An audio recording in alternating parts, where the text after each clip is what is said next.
सत श्री अकाल जी। मैं मनदीप कौर गल कर रही हैं Chandigarh mother child endocrine channel से मैं बात कर रही हूँ। तो आज हम बात करेंगे केयर गिवर्स के बारे में, केयर गिवर्स के प्रोसेसिंग के बारे में। जो केयर गिवर का प्रोसेसिंग है जिसमें चाइल्ड केयर और होम सपोर्ट वर्कर, तो जो चाइल्ड केयर की फ़ाइल हैं जो इस साल की तो ऑलमोस्ट फिल हो चुकी हैं। अब कोई फाइल नहीं रही, कोई कैप नहीं रही फाइल्स की जो चाइल्ड केयर की है। पर जो होम सपोर्ट वर्कर की अभी भी इसकी कैप्स रखती हैं। तो अगर आपने अभी तक फ़ाइल अपनी नहीं लगाई है तो आप होम सपोर्ट वर्कर में फ़ाइल लगा सकते हो अगर आपके पास जॉब ऑफ़र है। तो इसकी रिक्वायरमेंट्स क्या होती हैं? अगर आपके पास कनाडा में जॉब ऑफ़र होनी चाहिए किसी बुज़ुर्ग की या चाइल्ड की या कोई डिसेबल की। अगर आपके पास वो पीआर होना चाहिए, सिटीज़न होना चाहिए, वो आपको जॉब ऑफ़र दे, पर वो जॉब ऑफ़र दे जो ऑलरेडी पीआर हो, सिटीज़न हो और जिसकी 90 या 1 लाख के करीब इनकम हो कनाडा के अकॉर्डिंग और वो टैक्स भरता हो, तो वो आपको जॉब ऑफ़र दे सकता है एज ए केयर गिवर की।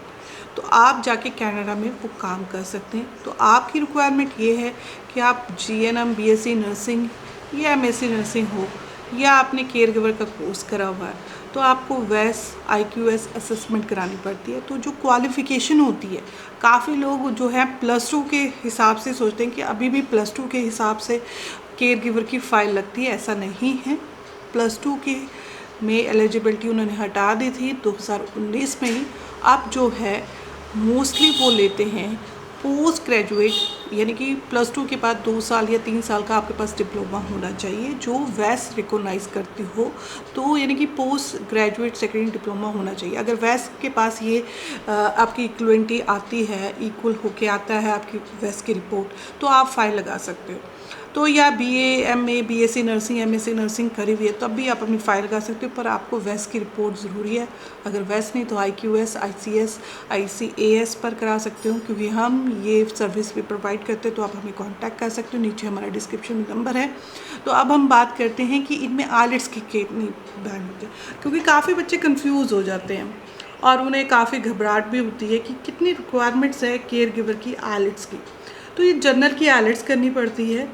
तो आपके रीडिंग में 4.5 या 4 चलेंगे। स्पीकिंग, लिसनिंग और राइटिंग में 5-5 होना चाहिए। ओवरऑल आपके 5 या 5.5 बनते हैं तो आप इजी फाइल लगा सकते हैं। तो आपने ये आपके पास जो है एक्सपीरियंस भी होना चाहिए। मिनिमम 1 ईयर का एक्सपीरियंस ज़रूर होना चाहिए जिस फील्ड में जा रहे हो। बच्चे पूछते हैं कि हमने चाइल्ड केयर में जाना, तो चाइल्ड केयर के लिए आपको कोई चाइल्ड हॉस्पिटल में अगर आपको मिलता है या कोई स्कूल में आप या क्रैच में, वहाँ से आप एक्सपीरियंस ले सकते हो कि बच्चों की कैसे केयर करी जाती है, बच्चों की क्या प्रॉब्लम्स होती है, मेंटली वो कैसे हैं, उन्हें कैसे समझाना है, उनकी प्रॉपर डे केयर कैसे होती है। अगर आप इस केयर्स के बारे में प्रॉपर जानते हो तो प्रॉपर जानिए। ऐसे नहीं है कि आप सर्टिफिकेट लेके और केयर गिवर की फ़ाइल लगा दिए, चाहे चाइल्ड केयर या चाहे होम सपोर्ट वर्कर। उनकी अगर आप होम सपोर्ट में जा रहे हो किसी ओल्ड की पर्सन पे, या उसे जो ओल्ड पर्सन है उसको डायबिटीज़ है या हार्ट की प्रॉब्लम है, तो उसके बारे में आपको प्रॉपर नॉलेज होनी चाहिए। क्योंकि काफ़ी केसेस में देखा है, पहले तो मोस्टली केसेस में इंटरव्यूज़ नहीं आ रही थी, अब धीरे धीरे काफ़ी में जो है इंटरव्यूज़ आने लगी जब आपका रिज़ल्ट आ जाता है। क्योंकि 2-2, 3-3 साल काफ़ी कैंडिडेट्स को वेट करने के बाद उनका रिज़ल्ट मिल रहा है।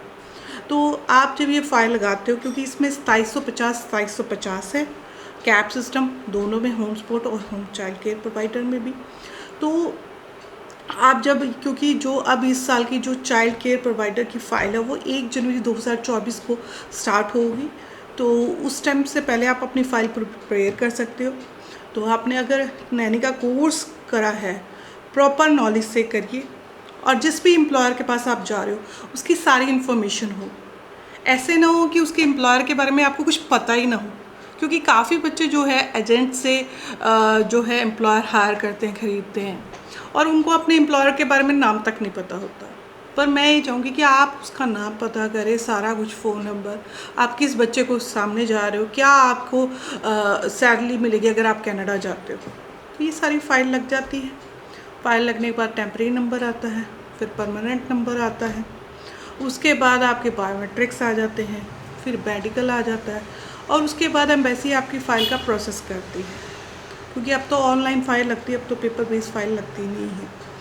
उसके बाद जब आपका एक प्रोसेस होता है, जब आपका सारा कुछ क्लियर हो जाता है, तो मोस्टली जो है उसको आपको एलिजिबिलिटी लेटर आ जाता है कि आप एलिजिबल हो केयर गिवर के वीज़ा के रिगार्ड। तो केयर गिवर के वीज़ा की जब एलिजिबिलिटी आ जाती है, तो कुछ केसेस में वो इंटरव्यू लेटर भी भेज देते हैं कि हमें एम्बेसी से एक, ये नहीं कि सभी को, कुछ केसेस में अगर उन्हें डाउटफुल लगता है तो वो इंटरव्यू भी भेज देते हैं।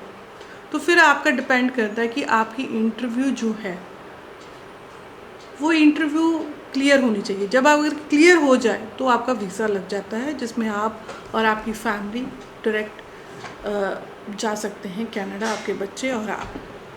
तो कुछ केसेस में ये क्या है, हस्बैंड वाइफ का वीज़ा आ जाता है और बच्चों का वीज़ा एकदम से नहीं आता, उनकी पीपीआर रिक्वेस्ट नहीं आती है। तो उस केस में आपको एम्बेसी को कांटेक्ट करना चाहिए या अपने लॉयर को कांटेक्ट करना चाहिए, क्योंकि थोड़े दिनों बाद अगर आप कांटेक्ट करते हैं तो बच्चों का भी वीज़ा आ जाता है। अब आते हैं हम इंटरव्यू के। जो इंटरव्यू है उसमें क्या पूछते होंगे, काफ़ी बच्चों के मन में ये होगा कि क्या पूछते होंगे।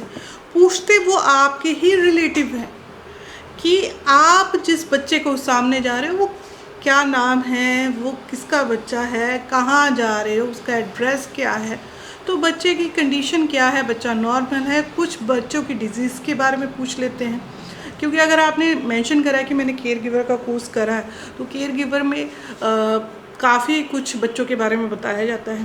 फर्स्ट एड के बारे में पूछ लेते हैं, सीपीआर कैसे देते हो, कभी प्रैक्टिकल भी करवा देते हैं।